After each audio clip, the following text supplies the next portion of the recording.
Muito bem. Nós estivemos esta semana no Hotel Continental aqui em Porto Alegre, cobrindo o evento Encontro de Lideranças da Saúde, uma promoção da Federação dos Hospitais do Estado do Rio Grande do Sul, a nossa FEUSul.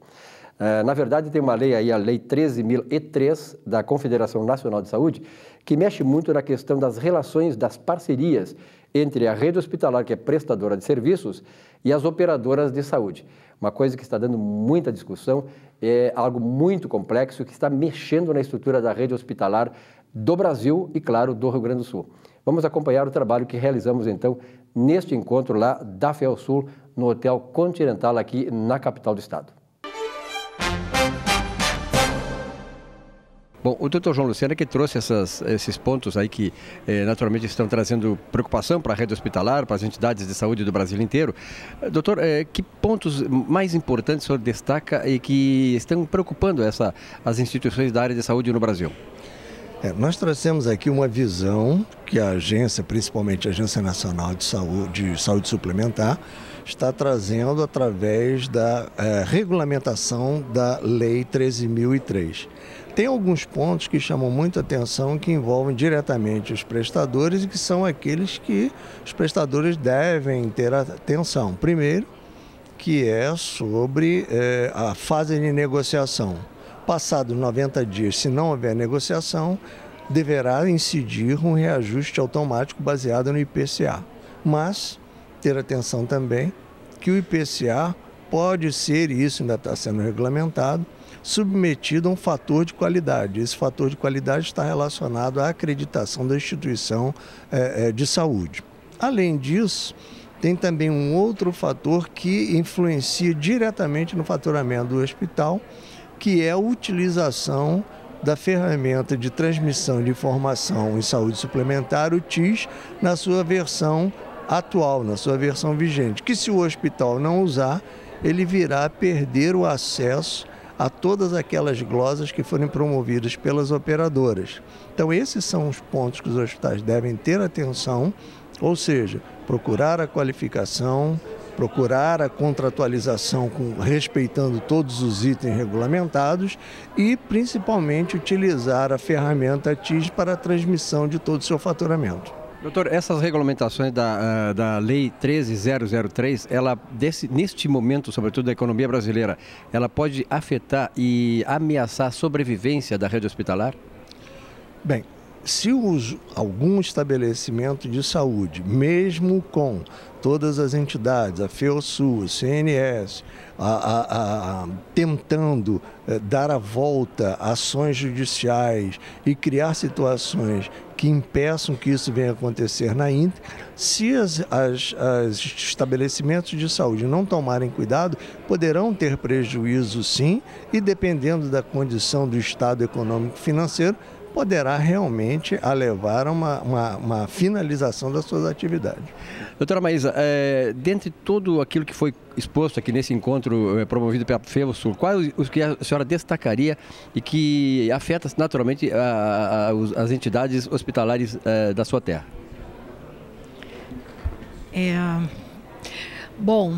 Dentro desses problemas, o que mais afetaria é exatamente a falta de transposição de margens dos materiais e medicamentos para as taxas e diárias, tá? Que é algo que está aí pelas inúmeras interferências da ANS para acontecer, tá?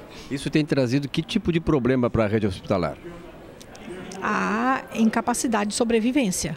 Ainda mais uma crise dessas, né? Exatamente. E a questão da segurança do paciente?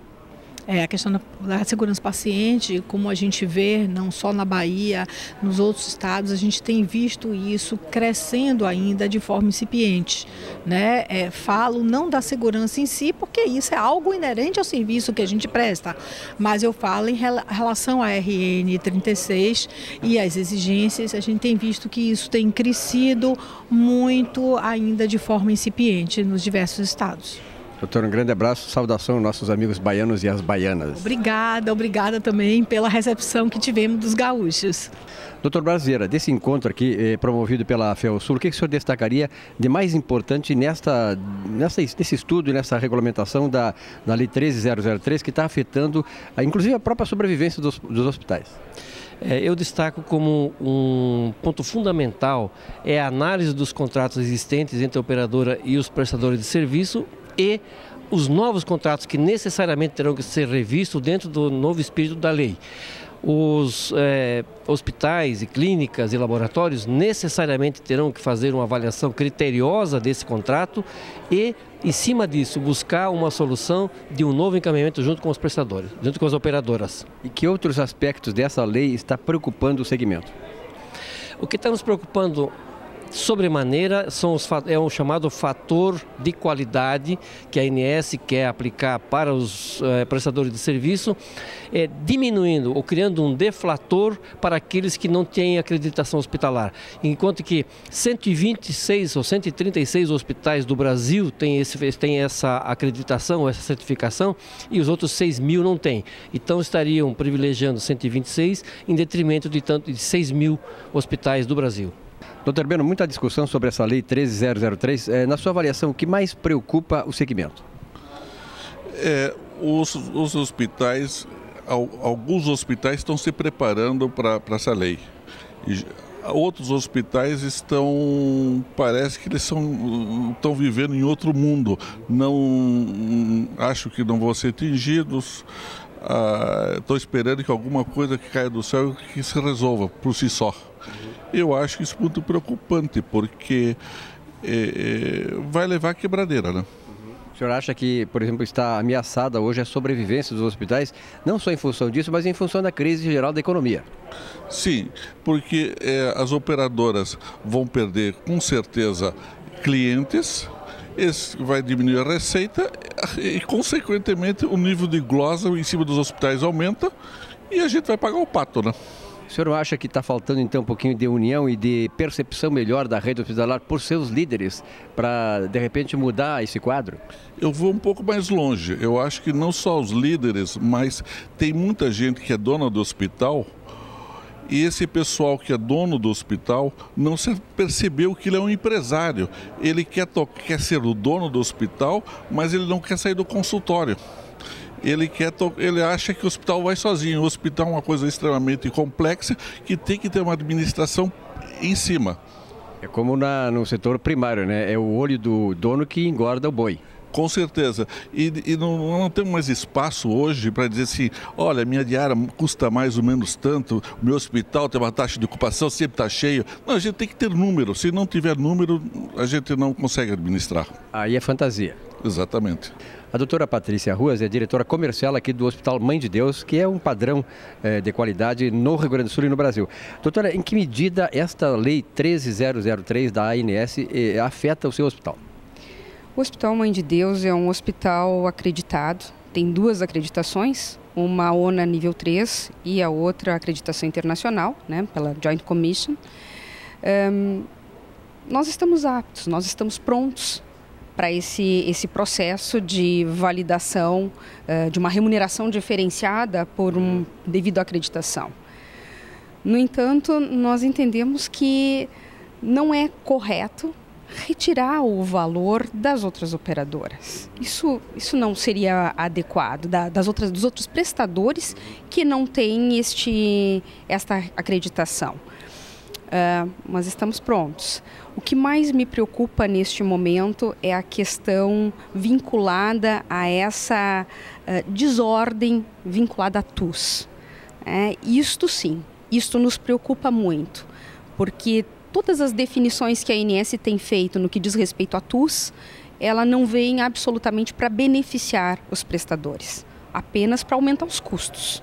E isso é algo que nós precisamos coibir. Nós não temos mais estrutura para suportar esse tipo de situação.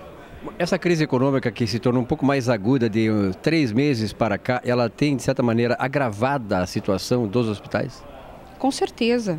com certeza, nós não podemos esquecer que a saúde suplementar, cerca de 80% dela é subsidiada pelas empresas.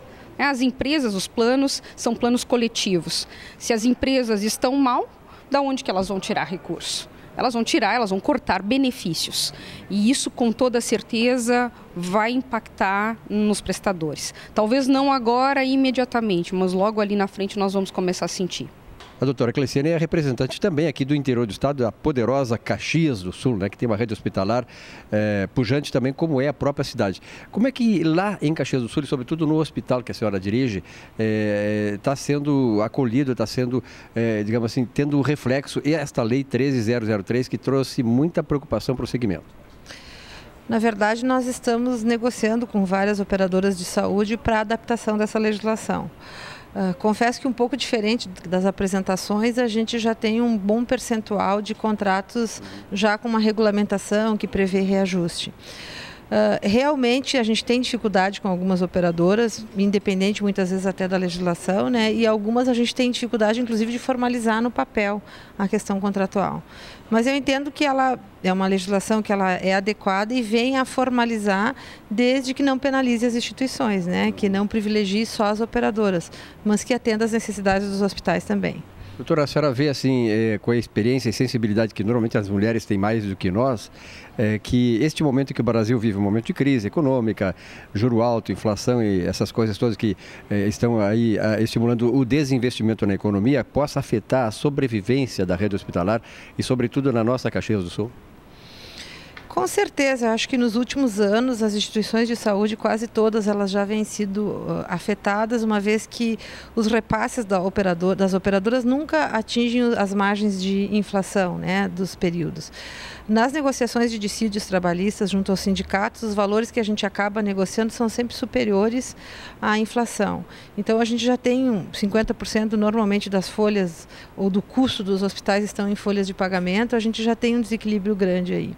E somado a todas as legislações e adequações que os hospitais ou instituições de saúde devem se adequar, há um custo em investimento muito alto que não necessariamente se traduz em faturamento. No momento que tu faz a adequação de um centro de materiais de esterilização, tu trabalha muito com a questão de qualidade, mas não traduz em faturamento. Então, eu acho que é um momento mais preocupante do que todos que nós já vivemos e haja visto até esses cenários, né, de fechamento de leitos, do próprio governo com as questões de repasse. Eu sinto como um momento dos mais delicados dos últimos anos que nós já vivenciamos no estado do Rio Grande do Sul. O Dr. Cícero é representante da Federação Nacional dos Estabelecimentos de Saúde aqui no encontro da FEUSul. Dr. Cícero, claro que muitas coisas foram discutidas aqui, são muitas coisas controversas, complexas, que afetam naturalmente a saúde das instituições, a administração das instituições hospitalares de saúde no Brasil. Mas, em resumo, qual é a avaliação que o senhor faz deste encontro? Bom, a minha avaliação é extremamente positiva, porque a grande preocupação que nós das entidades temos para representar e para defender os interesses da nossa categoria, que é a essência do nosso trabalho, nós julgamos em determinados momentos, em determinadas situações tão críticas quanto esta que nós estamos vivendo, de mudanças muito profundas na legislação que determina como os hospitais vão funcionar, como eles vão sobreviver, impacto direto na sobrevivência e na sustentabilidade dessas instituições. O que nós fizemos foi reunir os nossos associados, que são a grande razão da nossa existência, para ouvi-los e dizer: senhores, a legislação nos é desfavorável em pontos muito importantes. Dizer para ele quais são os pontos que nós julgamos extremamente preocupantes e ouvir deles o que nós temos que fazer. Ou melhor, dizer para eles o que nós estamos fazendo diante disso são essas ações, descrevê-las. E ouvir deles: vocês concordam que este é o caminho que as entidades devem seguir? É continuar neste caminho, neste tipo de defesa desses interesses que estão sendo extremamente prejudicados por essa nova legislação? E foi isso que nós fizemos, foi ouvir, para a nossa felicidade, uma posição de grande incentivo para nós que estamos trabalhando lá nas instâncias superiores, foi ouvir deles que sim, que nossa atuação foi chancelada e mais do que isso, ela foi incentivada quando eles disseram sim, este é o caminho que nós queremos. Nós queremos a defesa intransigente desses interesses que, por conseguinte, são os interesses do paciente. Porque se os hospitais, se os serviços de saúde forem tão apenados como deverão ser, se nós não tivermos um posicionamento firme, o prejuízo maior é do paciente, que é a grande razão de ser dessas entidades. O senhor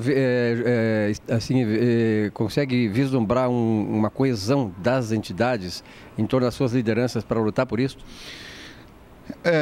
Eu acredito firmemente que o resultado dessa itinerância que nós estamos fazendo pelos estados, eu não tenho dúvida que ao final nós sairemos com uma posição coesa, unificada, em relação às ações que nós deveremos empreender na defesa dos interesses dessas instituições.